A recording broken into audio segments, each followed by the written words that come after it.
Shalom, bien-aimés dans le Seigneur. Bienvenue à notre instant méditation de la parole de Dieu. Nous allons adorer le Seigneur. Adorons Dieu. Alléluia.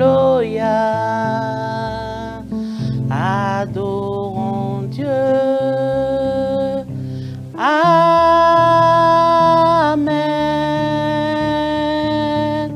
Adorons Dieu. Alléluia.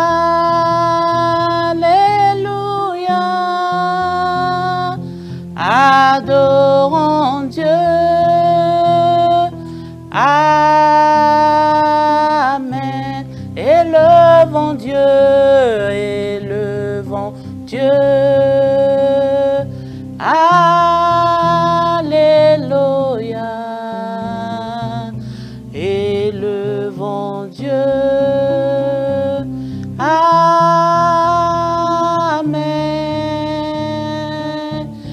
Élevons Dieu. Alléluia.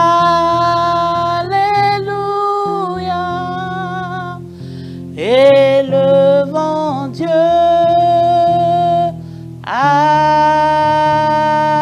Amen. Prions le Seigneur. Seigneur, nous voulons te dire merci pour cette grâce, ce privilège que tu nous donnes encore ce matin de pouvoir écouter ta parole. Papa, je prie que ton cœur soit disposé pour recevoir cette parole que tu nous envoies et qu'elle puisse transformer nos vies à la gloire de ton Saint-Nom. Que le Saint-Esprit prenne le contrôle absolu de ces instants et que le nom de Jésus seul soit glorifié en ce lieu. Au nom puissant de Jésus, nous avons prié. Amen. Encore une fois, bienvenue à notre instant méditation de la parole de Dieu. Je vous salue tous et je salue nos parents, nos bien-aimés parents. Daddy et Mommy, soyez bénis, que le Seigneur vous bénisse. Amen. Donc notre méditation de ce jour est intitulée « Soyez prêts à tout moment pour l'enlèvement ». Soyez prêts à tout moment pour l'enlèvement. Et le texte biblique que nous allons lire ce matin est tiré de Matthieu au chapitre 24. Nous allons lire du verset 34 à 44. Je lis la parole de Dieu. Je vous le dis en vérité, cette génération ne passera point que tout cela n'arrive. Le ciel et la terre passeront, mais mes paroles ne passeront point. Pour ce qui est du jour et de l'heure, personne ne le sait, ni les anges dans les cieux, ni le Fils, mais le Père seul. Ce qui arriva du temps de Noé arrivera de même à l'avènement du Fils de l'homme. Car dans ces jours qui précédèrent le déluge, les hommes mangeaient et buvaient, se mariaient et mariaient leurs enfants jusqu'au jour où Noé entra dans l'arche. Et ils ne se doutaient de rien jusqu'à ce que le déluge vint et les emporta tous. Il en sera de même à l'avènement du Fils de l'homme. Alors, de deux hommes qui seront dans un champ, l'un sera pris et l'autre laissé. De deux femmes qui moudront à la meule, l'une sera prise et l'autre laissée. Veillez donc, puisque vous ne savez pas quel jour le Seigneur viendra. Sachez-le bien, si le maître de la maison savait à quelle veille de la nuit le voleur doit venir, il veillera et ne laissera pas percer sa maison.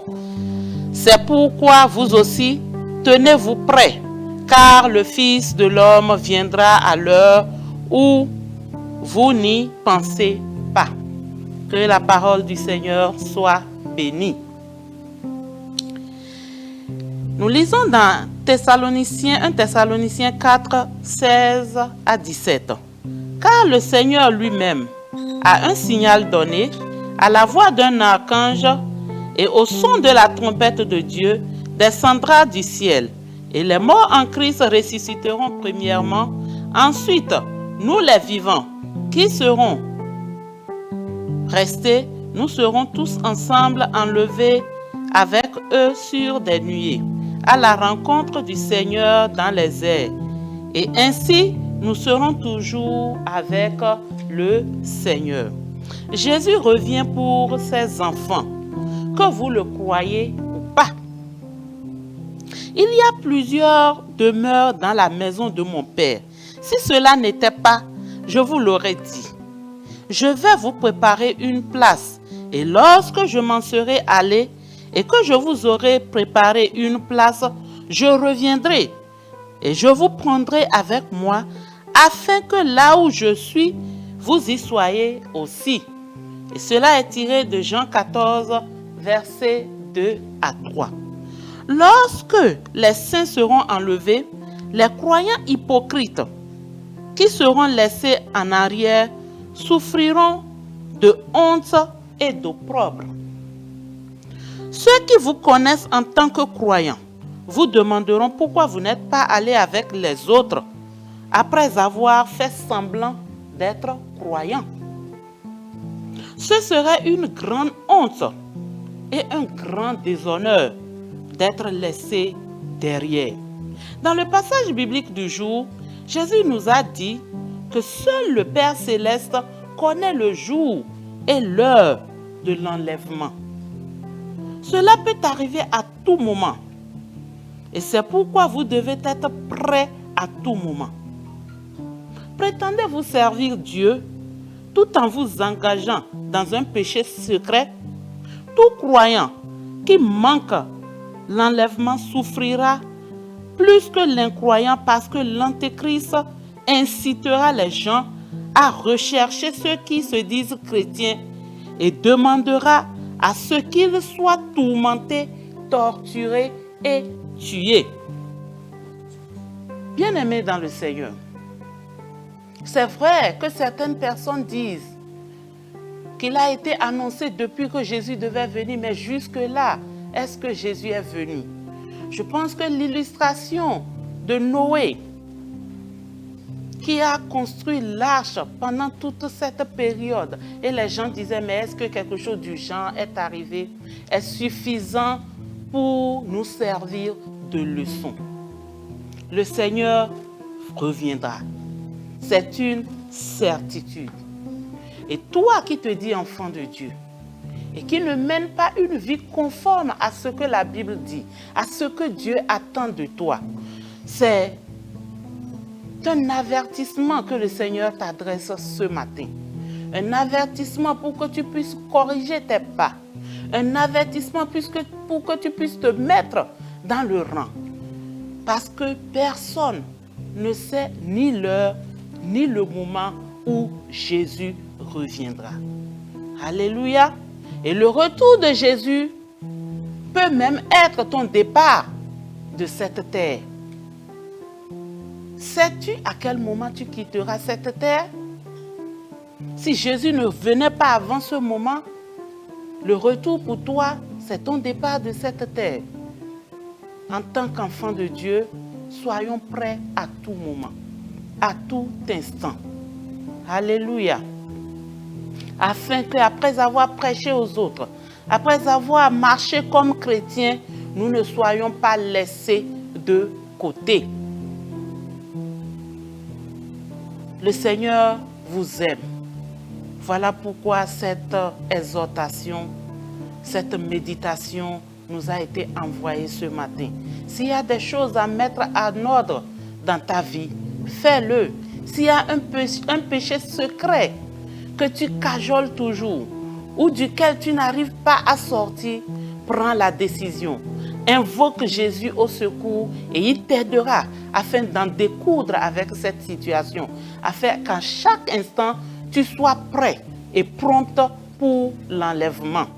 Que le Seigneur puisse nous venir en aide, afin qu'aucun d'entre nous ne soit laissé du reste au nom de Jésus. Nous allons à présent prier ensemble. Alléluia. Si tu vois que ta situation ne te permettra pas en ce jour ou en cette heure d'être enlevé par le Seigneur, c'est le moment pour toi de revenir à ton Créateur. La Bible nous dit que c'est un Père tendre, un Père aimant, qui ne désire pas notre perdition, qui ne désire pas notre perte. Alors, viens à lui d'un cœur repentant et nous allons prier ensemble. Tu vas dire avec moi, Père Céleste, je reconnais avoir péché contre toi. Je reconnais avoir mené une vie qui ne te glorifie pas. Je viens ce matin te demander pardon pour toutes mes offenses, pour toute la vie de péché que j'ai menée. Et je prends l'engagement, dans le nom de Jésus, de pouvoir marcher désormais selon ta parole. Que le Saint-Esprit me donne la force de pouvoir surmonter, de pouvoir dominer tout péché qui m'a jusque ici lié, afin que ma vie soit une vie agréable au Père. Au nom de Jésus. Nous allons encore une fois prier. Et tu vas dire, tout programme satanique de mort prématurée pour ma vie soit dispersé par le feu. Élevons la voix et prions.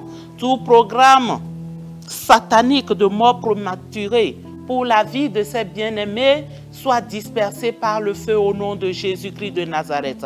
Tu ne mourras pas prématurément au nom de Jésus.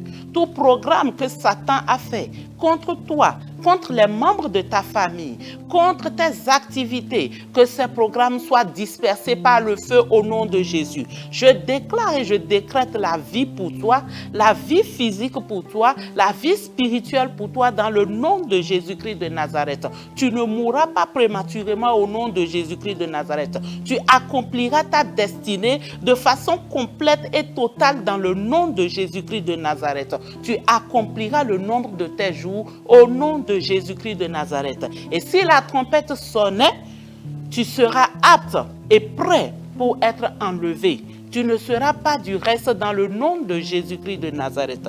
Merci Seigneur, merci mon Père, parce que tu nous as écoutés. Merci pour la délivrance qui a été effectuée. Merci Père. Au nom de Jésus, nous avons prié. Amen.